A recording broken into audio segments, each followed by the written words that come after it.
Welcome to MacroHive Conversations with Bilal Hafiz. MacroHive helps educate investors and provide investment insights for all markets from crypto to equities to bonds. For our latest views, visit macrohive.com. Greetings and welcome, Nigel. It's fantastic to have you on the podcast show. Hello. Great to be here. It's exciting. Great. And you've recently come out with a book called How AI Thinks. It's a fantastic book. I urge everyone to read it, and I see it's entered into the bestseller list as well. So congratulations on that. It's a bit surprised, to be honest. It's only been out a few weeks, but it seems to be certainly getting some interest. So yes, How AI Thinks. It's sort of a provocative title, which maybe we can get into a little bit as we get into the conversation. Yes, absolutely. Now, before we go into the heart of our conversation, I do like to ask all of my guests something about their origin story. So, what did you study at university? Was it inevitable you'd end up in tech and in semiconductors in particular? What are some of the key career milestones that you've had over your career? Yeah, so, I talked about it a little bit in the book, actually, that going back in time, my father was an engineer. And when I was probably about 8 years old, he brought home an old-fashioned switchboard from a very early computer that he'd worked on at Elliott Brothers. One of these things that had a sort of binary input toggle switches, if anybody's ever seen one of those things. And I was fascinated by this thing because it wasn't normal numbers. It was this strange binary thing. And, and this was the language that computers understood. And I'm actually a bit dyslexic and was sort of struggling to read. And so this idea that, computers don't know how to read either, and they, use numbers and these strange numbers, I found it a sort of quite revealing, actually, and sort of got quite interested in that whole thing. And then, did some electronics projects, and teenager wanted to have, some computer games, but computers were very expensive at that time. So decided, well, I'll build my own. As you do, as a teenager, just build your own. Build your own computer from a kit didn't seem too hard, but the operating system chip was quite expensive, and so I thought, wow, we'll look at these microprocessors and work out, how they work, and we'll do that ourselves, So a little bit of help, but I basically worked out how to program this thing and got it to connect to the keyboard and the display and all the rest of it. So that was quite good. And then wrote some simple games like Space Invaders for it, and sort of worked out how to write programs. And so it seemed I was really interested in the semiconductors and the microprocessors, and so it was electronics is what I wanted to study. And through university, I probably wasn't a very good student because I was wanting to do my own things. And I actually, was making money doing code conversions for the computer games, which were kind of hot at the time. There'd be a game on a ZX Spectrum, and somebody would want it on an Acorn Atom. So I have to convert it from an ZX80 over to a 6502 microprocessor. So I was doing sort of strange code conversions for these things, which was very lucrative. And probably didn't do my studies very good, but probably learned quite a lot as well from doing those things. So yeah, it's sort of inevitable. That's where I ended up as an engineer. And then I was very lucky, sort of early in my career, I went to work for a small Silicon Valley chip company called Altera. I was probably employee number 100. And about 6 months later, less than a year later, the company went public on NASDAQ. It was a modest IPO. But the company grew, and we did a 256x in the public market. Wow. It ended up being worth 20 billion. And through that period, I sort of grew and moved into marketing and sales and business management, doing products and stuff like that. Ended up running a quarter of the company. Was a vice president at the age of 31. It was quite bad. Quite good. But by that point, I mean, you effectively went into management rather than the engineering, the hands-on engineering, it sounds like. So you kind of went into management very early. Yeah, because I guess the itch of how to actually build things, had been itched. And what I was really interested in was how you actually make products and how you make business, and how these aspects work. So, and found out I enjoyed spending time with customers and helping them come up with new products. I was working on the very early days of things like GSM base stations with Ericsson, for example, and then on the 3G base stations, and working with some of the companies on the fiber optic communication systems, wave division multiplex systems that now send the internet around the world. So I found some of that stuff, really fascinating, but it was more in a sort of consulting role with customers, trying to understand what their requirements were and feeding that back in so we could build, better FPGAs that had, for example, high-speed serial deserializing inputs that would work with these high-speed communications applications, and would put in more DSP functions so that we could do some of the wireless applications. It was always a crossover between business and engineering, and I think that's always been. I sort of feel I'm probably a bit of an interpreter from that point of view, which again maybe is reflected in the book a little bit. Yeah, absolutely, that's fantastic. And now you're the CEO of Graphcore, which is a pioneer in a new type of chip, the IPU, the Intelligence Processing Unit. I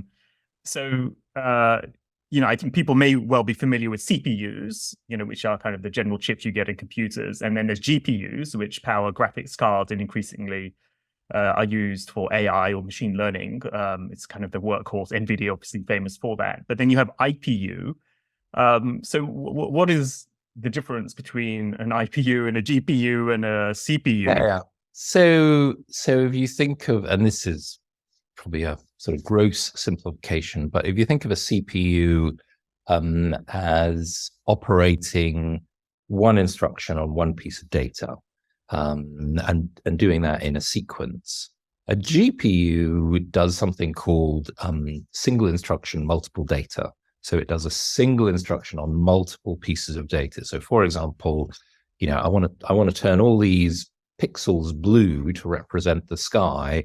I can do the same mathematical operation and turn all of those pixels blue to make the sky in my picture, the right color.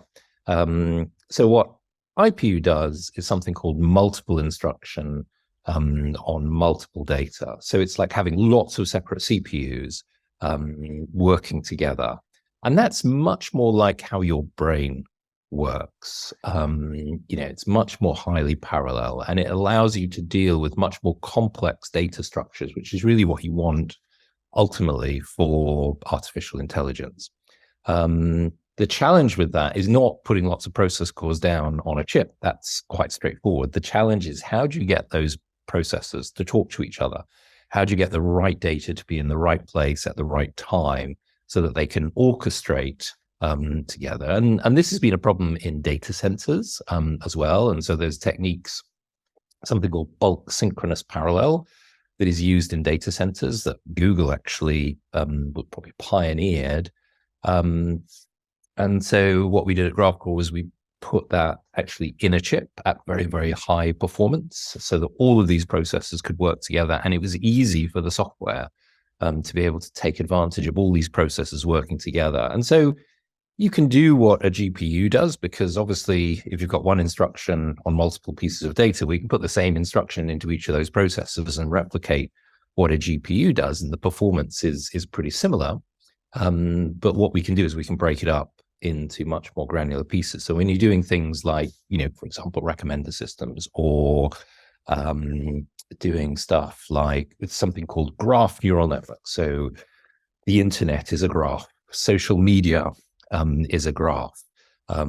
It's the social network graph. And when you want to do operations on these to sort of understand the relationships and how things are connected together and what's important, that graph neural networks end up being incredibly good on something called a Graphcore processor. The clue is in the name. It's designed. Okay, I understand the name now. Graphcore. So it's based on graph theory, then, basically, which allows you to look at the nodes and edges. Great. Yeah, exactly. So that's really where that comes from, and it's a lot to do with having lots of memory available inside the processor rather than relying on connecting to data outside, which again is what your brain does. The challenge is, how do you get enough information inside the processor? You still need to have, memory external as well, and so but ultimately, you can get hung up a lot on the hardware, and the hardware needs to have an advantage. But at the end of the day, it's the software that goes around it that ends up being so important. It's been kind of true throughout my life. The software is the enabling technology that makes these semiconductors work. It was a massive thing inside Altera. The software that allowed you to basically build a chip and program it at your desk. The software that allowed you to do that, was incredibly important. And actually, on that, then, I mean, we, at MacroHive, we do a lot of AI work, and then we basically use GPUs. Well, we use it through external providers. If we wanted to use an IPU, I mean, do we need to learn a different, language or something to use that? Or, I mean, does it cause us to kind of shift, learn something new from a kind of a coding perspective? But no, because most AI developers are using things like PyTorch. To describe a method for how the system is going to. It's not programming in the way that people are traditionally used to. Programming is telling the computer what to do step by step, through very explicit commands, and it only does what you've told it to do. And if you tell it to do the wrong thing, then your program crashes, and or you get the wrong input and it goes off into some strange land, and you get those strange worry things on the screen, which everybody's seen. So it's not as though it's perfect, but it should do what you told it to do. In AI, what you're doing though is you are creating a method that allows a model to be trained from information that you feed it. And I explicitly say information because you have to have some context around the data, and data plus context creates information. So for example, in the early days of AI, it was, I have an image and I put a label with the image to say this is a cat.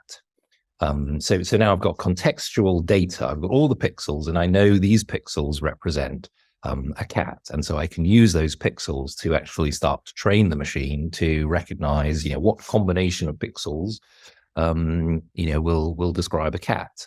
And actually the method it uses is very similar to the method that we think the brain uses, this sort of idea of a filtering process that looks first for edges, the gaps between two different colors. And then it looks for those edges being shapes, and are there combinations of shapes that describe, a face and some eyes. Maybe it's got some furry ears, and, you build up enough higher and higher level representations, and you start to have enough information to be able to reliably describe what cats look like. And that's basically what convolutional neural networks do. Convolution is just a fancy word for filtering. So it's filtering out to create these higher dimensional pieces of information that allow us to then recognize what a cat is. Now, obviously, what we have these self-supervised models, like large language models, where you build these foundational models. And the cheat there is that you take a sentence and you block out one of the words, and then you build a model to try and work out, okay, what was that word that I blocked out? And obviously you can lift up the card and see, and no, haven't got it yet, oh, now I've got it. And then what it actually does is it chops the sentences up into all the individual words and looks at all of them in parallel to try and work out what they mean. And what's been incredible there is the way in which that has allowed these very large language models, you make them big enough, and they start to build a semantic understanding of language. how these words go to. They don't really know what the word is. There's Apple. As far as the large language model is concerned, that's 4 letters, 2 of which are repeated. And it doesn't know so that. If we kind of, to sort of dumb it down, essentially, it seems like we have this, the model, whatever you want to call it, the transformer model in case of what the LLMs are doing, is trained on this massive corpus of text, from the internet or wherever. And it's trying to, when it's coming out with an output, it has like one word, then it's trying to predict what the next word should be. And it's essentially trawling through all of that data set and saying, okay, what's the most likely word that should come next? So it's like a probabilistic sort of, model. And says, okay, most likely word is this, and then after that, the most likely word is that, and then before you know it, you have a sentence that's coherent and makes sense. Correct. And it almost looks mystical in the way it just comes out with something. It's got this generative property or this emergent property, you could say. It is definitely predicting what the next word is, but it's doing that in a, and I get it, you keep using this term high dimensional. We think of the world as sort of 3-dimensional, sort of up, down, and far away. And then you can add time to add a 4th dimension, where you are, but actually there are potentially many more dimensions in when you start thinking about things. So, you're making a decision. How many factors are involved in you making that decision? So you could sort of think of that as, creating connections that, are important, some more than others. And probably a good description of that is the internet, where, a web page will have lots of connections to other websites, and some of those connections will be very important and some of them will be less. And this is what Google did, in the very early days with PageRank, is they were looking at those connections between websites, and a bit like, an academic paper, which of these is more authoritative as a connection that will be, will help me understand whether this web page is actually important or not, and whether the information on it is something that, is useful when I'm searching for information that seems to be associated with that web page. And that's what you're doing when you make decisions. You're working through this sort of high dimensional space. You're looking at all these different things that could be involved, working out which are important, and you're bringing those together to kind of come up with, a set of things and a weighting associated with each of those things, which is allowing you to make an informed, probabilistic decision. And that's what these large language models do. So it's not just predicting the next word, it's using a whole understanding of, okay, what is the thing I'm trying to create? It's a nursery rhyme about, the cuddly toy of my child. And I understand what nursery rhyme structures look like, and I've seen lots of nursery rhymes. So I'm predicting the next word to fit into all of this, quite large amount of knowledge that I have about what is the structure of a nursery rhyme, and therefore what would be an appropriate next word to put in this. And I guess you mentioned earlier a graph, as in your company Graphcore. What we have is a graph, essentially, of nodes and lines that connect the edges. The edges, that connect the nodes, and you can have a thickness of the lines, which could be importance or something like that. But it's complex, multidimensional, and vast. And you're kind of traversing all of this to come up with your output. Correct, which is what your brain does. That connectedness is what your brain does. You've got the neurons connected by axons, the synapses. And actually, there's no memory in your brain. Everything is stored on the connections between your neurons, and the importance of what is based on how the neuron will determine whether that piece of information is important for the processing that it's trying to do. And a neuron might have 10,000 connections to, coming into it. And so of those 10,000 things, which are the ones that are important for this particular decision? So, you end up, And I guess you've got a piece of your brain that has Donald Trump somehow hard coded into it. What a nice thought. And we've used the word neural network a few times, and I think you have actually explained what a neural network is, indirectly. But perhaps you could sort of define, or what a neural network is, and maybe you could talk a bit, contextualize it into sort of history in terms of why people thought about building a neural network and its link to how, people thought that brains work. Yeah, so it's interesting. It goes all the way back to Alan Turing and his universal machine, what became known as a Turing machine, where he's looking at the solvable problems, and how would you describe solvable problems? And he came up with this concept of, look, if you have sets of instructions and sets of information, and you have enough of all of those things, you can solve most equations, most problems. Some are unsolvable because they become circular or whatever it is. Some are unsolvable, but that's kind of the basis of universal machines. And then there were some other researchers who started to look at that, in association with the brain, and came up with this idea that actually combinations of simple processing units like a neuron, all connected, would have a similar, you would be able to build a Turing machine using such a concept. So, the idea that your brain is a Turing machine, was equally researched back in the 1940s. It's weird to think that, because it feels so modern and futuristic, yet you're talking about something from the 1940s in terms of the concept, at least. And AI, people start, the term AI was coined back in 1952 at a conference at Dartmouth College. So people, ever since the beginning of computers, have thought about this idea of, machines could be intelligent. They could replicate what humans do, and it's been it's not like it's just suddenly happened. It's actually been a very, very long journey. And part of the issue is that computers just weren't powerful enough. And now, with the progress of semiconductors, which is just the most enormously complex technology that we build and take completely for granted, again, back up to put that in some perspective. The first integrated circuit had 4 transistors, built in 1960. Today, you can build semiconductors with 100 billion transistors. That's a 25 billion fold improvement over a 60-year period. So you're right. I mean, that's so remarkable that we almost view integrated circuits as a commodity almost now, as if it's like trivial. But in a way, and people don't realize that how important. So try and visualize that. If your car had improved the same amount, Jaguar E-Type from 1960 that would go 140 miles an hour, cars that improved the same amount, you'd go 200 times the speed of light everywhere. Wow. You'd get there before you left.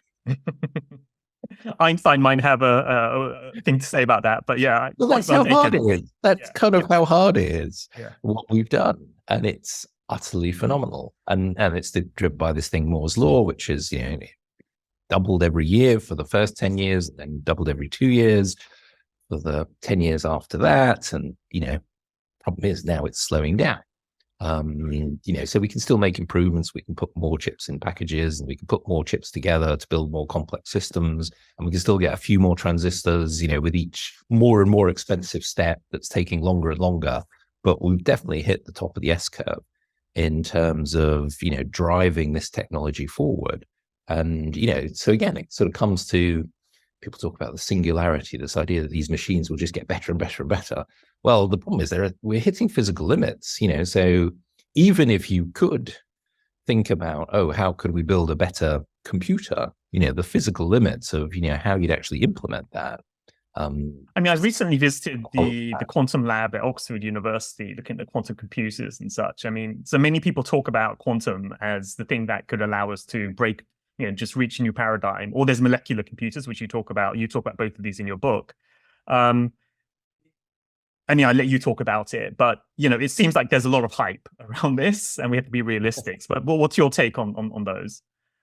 Well, if you talk to experts in the quantum space, over a beer in a nice safe space, and you say, "Is this stuff ever going to work?" They will talk to you about how, well, if we can replicate this thing, then can we then repeat that again and again? And will the errors, can we find a space where the errors won't just keep getting worse? Because, conventional thinking would say, if you've got an error and then you put two of those things together, you don't double the error, you grow the error by a power law, right? It's a square function. The error is it gets worse very, very quickly as you try and put these together. And that's the problem that quantum computers are trying to deal with. Can you come up with a structure that allows you to replicate qubits in such a way that you don't actually replicate the error functions faster than you grow the size of the machine? And that's the problem everybody is trying to solve. And it is not yet a solved problem. People think that there might be ways to do this, that you might be able to create structures which don't replicate the errors and then do become scalable in some shape or form. But none of that is yet proven. And the thing you do know about a quantum computer is it will give you an answer. The problem is you won't know whether the answer is correct. The good news is it's probably easier to check an answer than it is to come up with the answer in the first. Okay. So that's how quantum computers might be useful. They might give you possible answers, which you can then go use a conventional computer to go and check and see, that one's actually quite useful. Yeah. Okay. So it's not so the hype may be a bit too much, but then you also mentioned molecular computers. So Yeah. What are they? So the problem you have is that to switch a bit and at some point we should probably talk about what a bit is, but to switch a bit inside a semiconductor chip takes a certain amount of power. And different materials will have different amounts of power that they require. And there was this researcher at IBM called Landau who came up with this thing called the Landau limit, which sort of describes, what is the minimum energy required depending on the particular approaches. So could you build computers that would be much more efficient? So for example, a computer, people believe that the brain is about 1 exaflop of compute, a billion floating point mathematical calculations every second, just enormous. And we've built exaflop computers now. Frontier came online in 2022, I think it was, in North America, 20 megawatts to run Frontier. Wow. You're talking about $40 million of electricity just to run it, 24/7 for over the course of a year. That's a lot of hamburgers if that was a human. Your brain is about 25 watts. It's amazing. Yeah. So it's a million times more efficient than a semiconductor. And we're not the most efficient. If you were to go to an insect's brain, for example, uses a lot less power than our brain. It's even more efficient because the connections are much closer together. The operations are rather simpler. So ultimately, how do you build more efficient computers where the definition of efficiency is compute get for a certain amount of power in? Molecular is probably the best physical material for doing that. The challenge is, how do you build such machines? And there's research going on at the moment around using DNA to store data and information, which is proving to be quite interesting. There's research going on about how you would use a protein structure and cause it to change shape, which you could represent as a switch, like a transistor.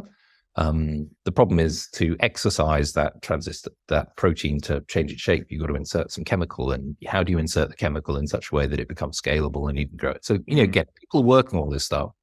Fascinating, research around it. The molecular stuff is probably quite a long way off before, but maybe some breakthroughs will happen. And most interestingly, maybe AI helps us understand protein structures and how we can control them in such a way that, we could actually unlock how to build. And that's where you might get a singularity, not because the machine has made those decisions, but because we have worked out how to unlock some of those things, how to solve some of those problems to make much more efficient computers. And actually, in that answer you just gave right at the end there, you kind of hint about the difference between humans and AI. So many people fear that AI left unchecked, will take over the world and will get wiped out by them, or you'll have the infinite paperclip problem, or whatever. How do you think about, like, a comparison between humans versus AI here? I think there's two dimensions to it. So the infinite paperclip problem that you mentioned, just to kind of explain that a little bit, is this idea that you have a machine who's given the task of producing paperclips, and it takes to heart so well that its job is to produce paperclips. It starts, marshalling the whole world's resources to just make paper clips, and it actually will stop people from work out how to stop people from turning its machine off so that it can keep making paper clips, because it has got this objective function of making paper clips.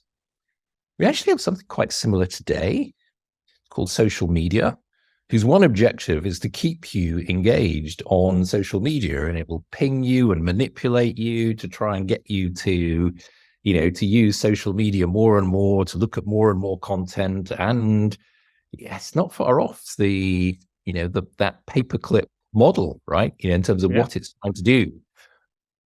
But it's not the machine that's trying to do that to you. It's the people behind the social media enterprise that are trying to keep you on their platform so they can sell more advertising and make more money and grow the size of their business. And so it's the people who are coming up with these methods for how to do these things to keep you engaged and, solve these problems. Yeah, it's funny that you mentioned that, because, one thing, some people have approached, our company, say, we want to invest in you. We think your AI is really good. It's going to replace humans.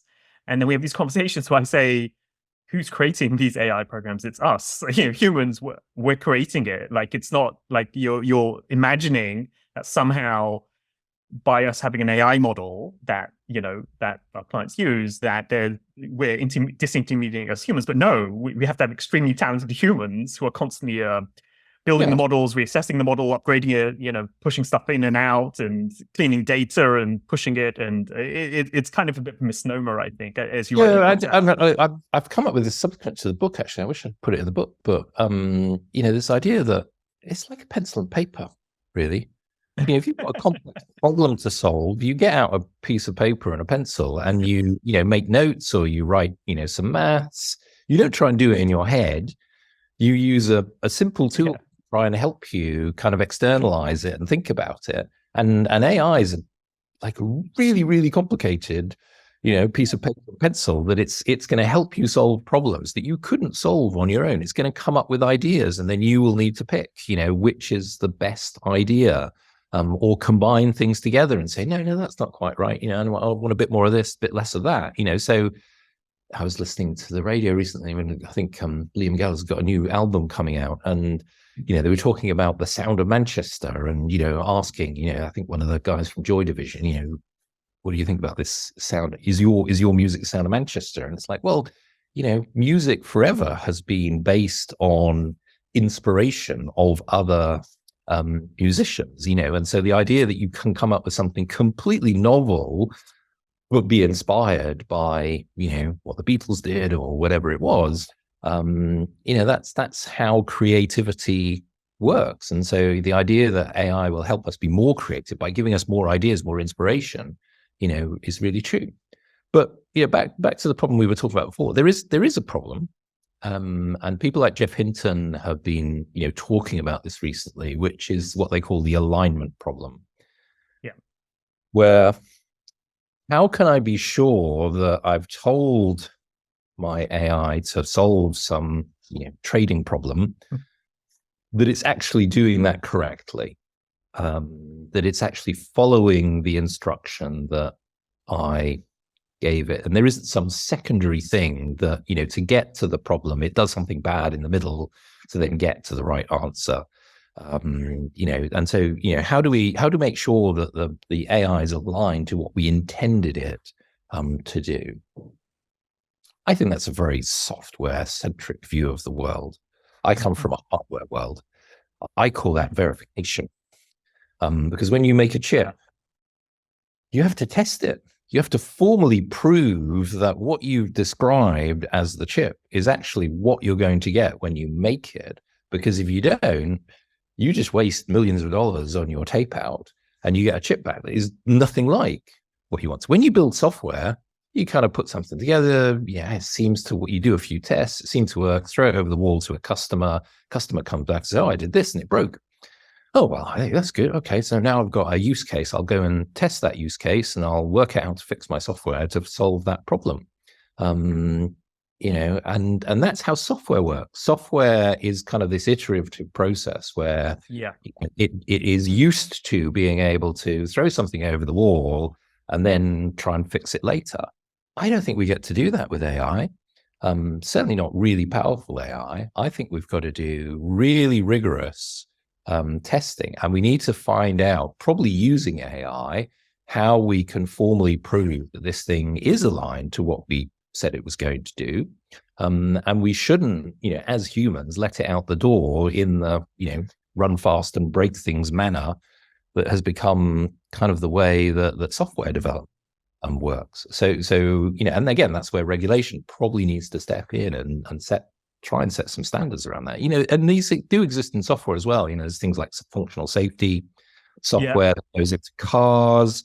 So there are approaches, and in the book I talk a bit about, the airline industry that started with the Wright brothers as the people who actually built simulators and wind tunnels, tiny little wind tunnels that would test, how these wings would work and what was the right shape for the wings, so that because they were scared of falling out of the sky if this thing ever took off. So they actually did some proper testing and simulation to work out how it would work. And then since that time, the avionics industry has done a very good job of continuously improving. And when there's an accident, they go check it, they feed that back, they try and make the system better. And you need to do it because there's very high jeopardy, right? People are getting on airplanes, and if they fall out of the sky, people die.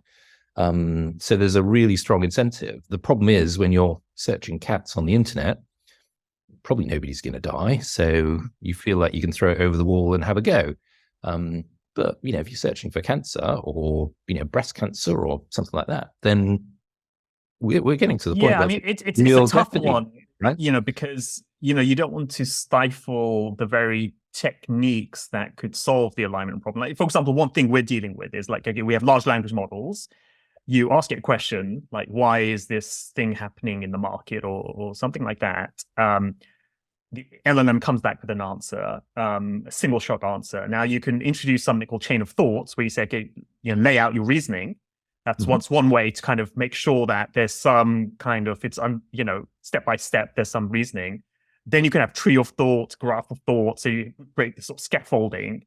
And there's a lot of innovative work in that space. That's just because it's gone in, it's in the wild, everyone's trying to sort of solve this problem. And so you can see there's a kind of a rich innovation that's going on in this area. And so on the one hand, you want to encourage that because that could well be a solution or one of the solutions to deal with the alignment problem. And then when you talk about AI safety and government's regulation, instinctively, I feel like that's going to say you're not allowed to do something. So, I mean, balance of regulation and innovation. Yeah, no. Yeah. And what you got to be careful of is also regulation capture, which is a technology industries, right, where they throw their hands up and they say, regulate me. And then they go, okay, so we agree. Oh, how are we going to do that? Well, I'll help you. And then they block out the competitors. The competition, yeah. I worked for big banks in the past, and they were very good at doing this. You've got to spend X $1 million a year for licensing this, that, and the other, so new entrants can't come in. So we have to go back to, and again, I mentioned this little story in the book. We have to go back to the philosopher David Hume and the priest, reverend, and mathematician Thomas Bayes. And David Hume says, you shouldn't believe miracles, was his kind of the summary of what he said. And Bayes, being a very religious man and a mathematician, sat down and formally proved that there is a possibility that miracles could have happened. If you just don't have enough information to say that they didn't happen.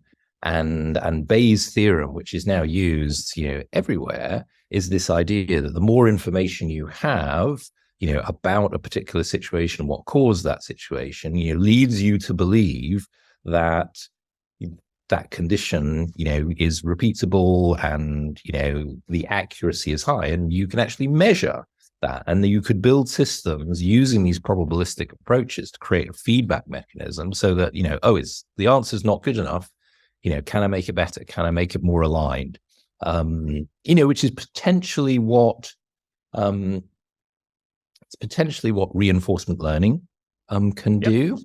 To try and improve that. But again, you might get the unintended consequences of, to get the right answer, it might go off and do something bad before it comes back to, give you the right answer. So can you measure that tree and how it, kind of gets there? The other problem is, there's a formula, Hutter, who came up with some of the original ideas in Switzerland around reinforcement learning. He actually wrote a mathematical equation that said, look, this is what intelligence is. It's this idea that you learn and you learn from experience. But there's a flaw in the equation where there's an assumption that you can fully understand the environment that you're operating. So, certainly you can create an environment where you can know, a game, for example, where reinforcement learning has been very successful, making games that win at Go, for example, that was famous. That's an environment that you can fully understand because it's a constrained game environment. There are probably other environments that you can create that you've got a very good understanding about. And this is really the key to AI and how do you control it, it's how do we ensure that it works in an environment that we're sure it can understand and where it's not going to do any harm. Because as soon as you move it out of that safe environment and you start to let it make decisions, it's the same as, early European explorers heading across the Atlantic, not knowing that there was they didn't know what was there. They thought there might be dragons, they're extrapolating to try and work out what might come next. And, extrapolation is just a guess. So as soon as you move out, it kind of reminds me of when AI beat Kasparov on chess, or, the Go victory of AI. And people said, okay, that means that because they've won these really complex games, you can then transfer it to financial markets. Yep. The problem, there's a fundamental difference. Financial markets are made up of humans interacting. It's very uncertain, non-stationary. We just don't know. It's not bounded in the same way. And so what you find is when you apply, say, machine learning or AI models to financial markets, the signal to noise ratio is terrible compared to other systems. There's just a level of endogeneity and complexity that you have that introduces a different sort of challenge. So, Black-Scholes option pricing, right? Black-Scholes, they set up a trading company that period of time was very successful because what happens in markets is they do follow a normal distribution for a period of time and everything's good because it's following the normal distribution. But you get fat tails, which is this sort of statistical issue where, that you have these outlier events that actually cause big ramifications, a recession, a war in the Middle East, something happens and they just have outsized impacts on and destroy the normal distribution. Because, if it's operating in this nice, stable environment that you understand, you can kind of have a good prediction of what's going to come next. But as soon as you move into a state where, we're not quite sure what happens next, fat tails, extrapolation, things will go wrong. And, this is the whole point about AI. Where can it be used where you've actually got an environment you can understand? And in your book, you talk about how AI will operate in different sectors. So, for example, AI in education, that's a big cut topic at the moment. I have kids at uni. The schools have varying policies around, are you allowed to use ChatGPT or not? It looks very compelling, the case, to use different AI tools. So I mean, what are your thoughts on, say, AI in education? Because that seems like a very applicable use case. I remember at school being told that I couldn't bring a calculator into the exams because that was cheating.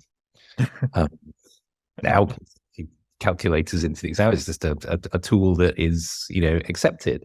I think, with the same as with AI, this is something that's going to be part of their life So yes, we've got to develop the educational structure that, allows people still to learn. Some of the things that Khan Institute is doing, for example, are incredible in terms of using large language models, not to give children the answers, but to help them to think through the problem and to help, analyze and understand how to solve these kind of problems. It's almost like having, a tutorial expert, helping you to come up with the answers. And so the way that you can use AI in education to kind of help people is great. But you've also got to recognize that they are going to go and use these tools, and they'll know more about them than the teachers do. They'll know how to, but that's what they're going to do in life. So, somehow we've got to encourage that, but also create an education environment that allows people to benefit still. And, I say in the book, we've got to move away from the 3 R's, which I've never understood because I'm dyslexic and I can't spell at the best time. But I think 2 of those words are misspelled and don't start with R's. And we should go to the 3 C's, which is curiosity, probably the most important educational aspect. Keep digging, right? Be curious. Creativity. Once you've gathered some information, how are you using it? Don't just copy, add something to it. And then critical thinking. You're going to be presented with stuff that seems very compelling, but, and seems very interesting, but can you understand it? Can you understand where it comes from? Can you understand it enough that you could replicate it? Could you write a sonnet in the style of Shakespeare, which ChatGPT can do? So yes, I can write a sonnet in the style of Shakespeare, because I just asked ChatGPT to write it for me. But can you critically analyze that what it's come up with is really in the style of Shakespeare and isn't some hallucination and something that you couldn't give to your teacher? So this idea of critical thinking becomes very, very important. And I also think STEM, massively important. We've all got to learn maths, but I used the great Billy Connolly joke of algebra. I must have missed the day at school when, numbers could be represented as letters. And I don't want to go to a place called algebra because, I never want to go there. I don't want to go on a holiday to this place called algebra. So I have to learn it, but the people who don't learn algebra, you can't do calculus, and then you can't do, linear algebra, which is kind of at the root of all AI. So you've got to recognize that some people are going to be better at it. Others are going to take longer. And you need to give people the chance to move at their own pace so that they don't fall off the wagon and miss out. Because, if you miss the algebra class, the next day you're kind of hosed. You can never go back. And maths is, you just fall off the wagon with it, and you can never pick it back up again. But so AI can help do that as well. And at any time you can go back and learn it again. It doesn't matter how old you are. You could feel safe because I'm learning with an AI. I don't have to walk into a classroom and look like an idiot, which humans find difficult. Yeah, and earlier we talked about protein folding and AI, and some of the advances there. Again, this is another area that looks very interesting, AI in healthcare, and it seems right now it's being used very fruitfully. So can you talk more to that? Yeah, it's we don't know. I certainly don't know, but I think even the experts don't know how our body really works. There are all these sort of chemical processes going on. We've got cells, each with these DNAs inside and RNAs and proteins, and there's a connection between all these things, and they can go a little bit wrong, which is really what cancer is. And so could you come up with a molecule that will connect to the right protein and deliver a drug that will kill the cancer, and no side effects, just triggers all the right paths to, kill the cancer cell, which is kind of what viruses do. They find ways to connect to your cells in such a way that they can deliver a virus, and they, use your antibodies against you. So can we understand this kind of environment of the body well enough that we can build, say a reinforcement learning game that allows us to, get the molecules to connect to the right proteins and deliver the drugs in just the right way to solve some of these problems. And it looks like we're making really good progress on that. I think, Some of the protein folding breakthroughs are incredible.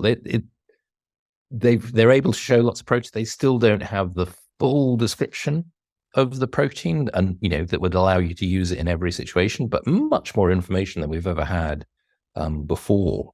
And it's incredible. I struggled with biology at school. I wasn't very interested in it, but now I've sort of become fascinated with it. It's just the idea that you and I both share about half of our DNA with a cabbage. And that's not a derogatory comment. No. We come from the same. We are from the environment, so come from the same.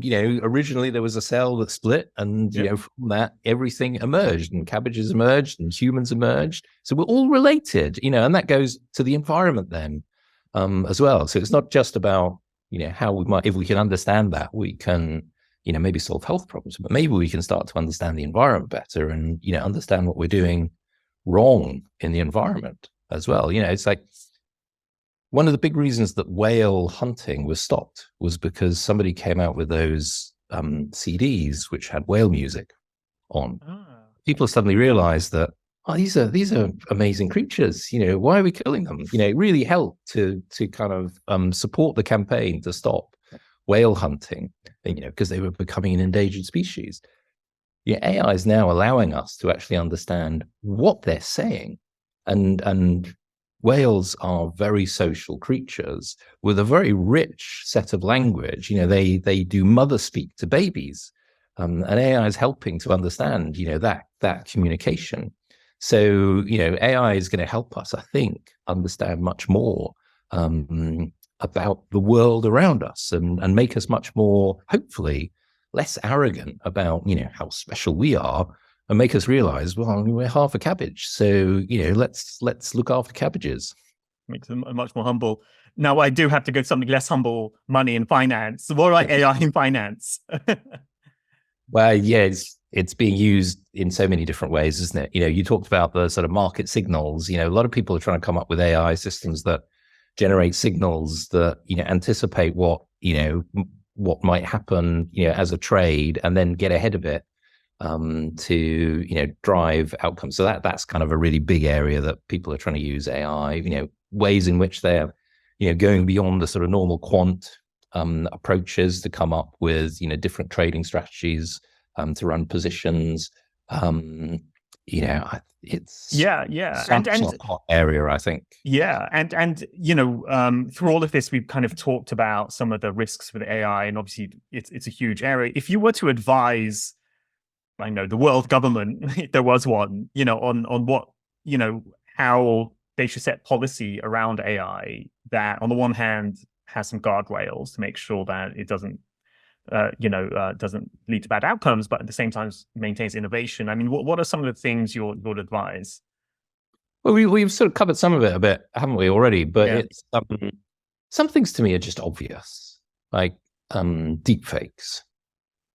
Why is it okay to borrow your image and your voice and replicate you without your permission? Yeah. To me, that should just be against the law, right? That's stealing. And people will still do it because people still steal, but it should be against the law. And why are we delaying on that regulation?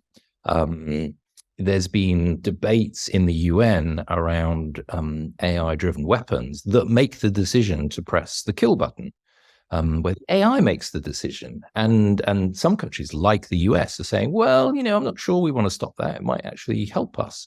It's like, no, these are probabilistic systems. It is going to make a judgment. We shouldn't let the machine make that judgment. Like landmines, they should just be banned.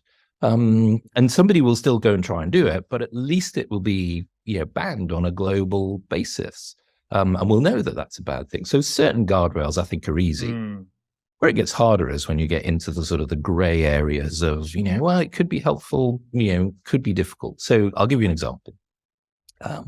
Recently, Transport for London has been putting AI behind some of the cameras in certain stations. to try and test, how useful this is. And they found, originally they were looking at it to see if people were fare dodging, jumping over the stalls. But then they were also using it to sort of look on the platforms and see what people were doing. And they could then start to recognize that somebody was maybe standing at the certain end of the platform and maybe was very close to the edge and maybe was a suicide risk. So, the staff could intervene. They started to recognize if somebody was being assaulted, either verbally or physically. It was interesting that the clue they found was people put their hands up when they're feeling threatened. So it would recognize people are putting their hands on. So maybe there's something bad going on there, and staff could go and intervene. So fantastic, outcomes. But where do you draw the line on that? How far do you go? How much do you, identify the person that's doing that? Where do you draw the line? And when do you become a person of interest and you just happen to be standing there with your hands up or something, and this kind of takes you to China and the way that they're using AI, where, this whole idea of a social environment where, everything is measured, what you're buying, who you work with, when you cross the road, a lot of this stuff is a lot of those signals are being checked to make sure that there's no crime. You can walk in a Chinese city 2:00 in the morning, no issue. There is no crime. But when did you cross the line to be a person of interest in that environment? And so these are the much harder parts of regulation. That's not for the machine to decide, is it? That's for us to decide. That all comes down to human values. And, our values are driven by, Abrahamic, religious views in many cases, which is, very much about sort of, you're important, your decisions are important. Whereas in Asia, maybe it's more driven by Confucius ideas, where it's about having powerful leaders that we trust and, we'll kill them if they don't do a good job. So it's sort of a lot of those values, really come from, long history. And we've got to decide, we can't let the machines decide. So that's really, it's like there's the easy problems of regulation, and then there's the really difficult problems of regulation. And the key is, does somebody know AI is being used? So are they aware?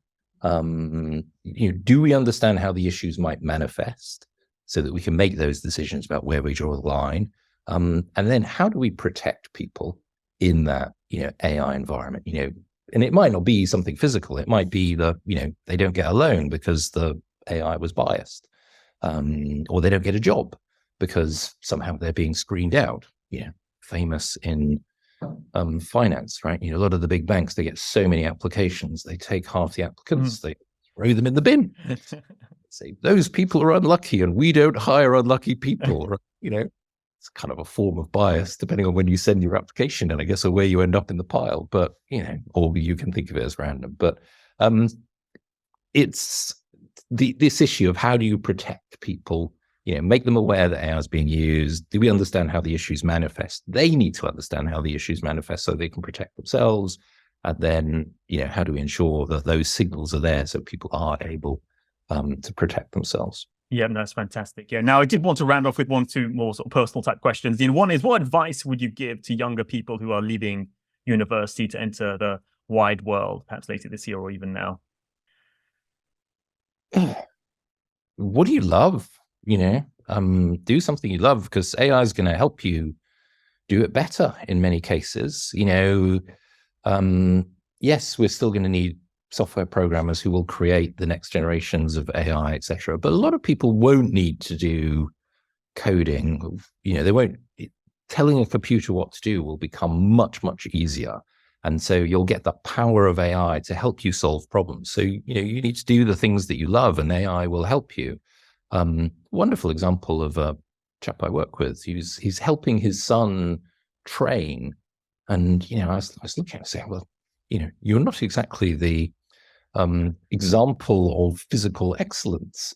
And, he says, yeah, but AI shows me, how to be a really good physical trainer for my son, which muscles to exercise and how long and all that, so I can be an expert, in physical training. I'm really enjoying it because I'm connecting with my son and we're working together on it, so AI is going to help people, do the things that they want. I also think ethics is going to be very important. So if you're going to do computer science, think about doing ethics as well, because like a doctor, you're the expert, and first rule, do no harm. So we're going to rely on the experts to actually control these systems, in many cases. So ethics is very important, and then arts and humanities become very important, because in a world where you've got these machines that are coming up with ideas, we should have a very clear idea of what the human aspects of those are. So the humanities become very important. It's kind of ironic, given such a big focus on STEM and all of these other sorts of subjects that we've promoted over the years. Yeah, and again, because we're pulling back from classics and things, because what are the jobs? But actually, people with classics and are probably going to be quite important in a world where we're trying to come up with ethics and how we use AI properly and things. Their train of thought and their understanding of humanity is going to be quite important in a world where we're trying to work out how best to use. Actually, a funny side story is that one of our editors in our team, he's an English literature PhD by training, and he turned out to be one of our best prompt engineers for LLMs. He really understands syntax and language, whereas the more quantity, maths, physics, engineering people in our team aren't particularly good at that, funnily enough. So he really understands the nuance of language, and like when he reads these papers, he kind of laughs at them of like, okay, they really don't understand anything about linguistics. So it's funny how things go full circle. Yeah, exactly. Yeah, important skills, right? Yeah. Now, you've written a fantastic book, How AI Thinks, but what are some of the books that have influenced you? Oh gosh, I read a lot. So it's what's influenced me recently is probably the answer to that. In terms of books that really stood out, Dominion by Tom Holland, which is very much about this whole idea of how Christianity and the Abrahamic tradition has kind of influenced a lot of Western society in ways that we don't realize. I think that was a really thought-provoking, interesting book. I spent quite a lot of time in China and try and understand China, because it's different from the world that I grew up in. And again, maybe it's my dyslexia where I sort of recognize that everybody's neurally diverse, right? And we shouldn't see the world through their eyes. We've got to see it through their brains. What have they been influenced by? How have they developed? And a book I found, which I would recommend to everybody, is Michael Wood and his Story of China. He's a bit of a Sinophile, as well as being a British historian and things, and very popular on the television. But this book is amazing because it goes back over the whole history of China and how it follows families through all the different emperors and the periods in China, and it's interesting to see how it sort of repeats and how they have a view of themselves which is very different from our view of them. And again, I think that kind of knowledge is really, really important for us all. So to see other people as they would see themselves, not as we would see them. So those are probably a couple great recommendations there. And obviously, I urge people to buy your book. But if somebody wanted to reach out to you or follow you in some more regular way, is there some way for them to do that? I've put a website up, nigeltoon.com. So that's where I'm going to try and put some information and things like that. Pretty bare at the moment, but I'll try and add to it over time. One of the things I was thinking about was, could I put an AI application on there that would allow people to ask the book questions? So I'm having a look at that. Fantastic. Okay, I'll make sure to include that. I'll need to find some time to put that in place. I'll make sure to include that in the show notes. So with that, thanks a lot, and good luck with the book and with everything else as well. Thank you so much. Really enjoyed the conversation. Thank you. Thanks for listening to the episode. Please subscribe to the podcast show on Apple, Spotify, or wherever you listen to podcasts. Leave a 5-star rating, a nice comment, and let other people know about the show. We'd be super grateful.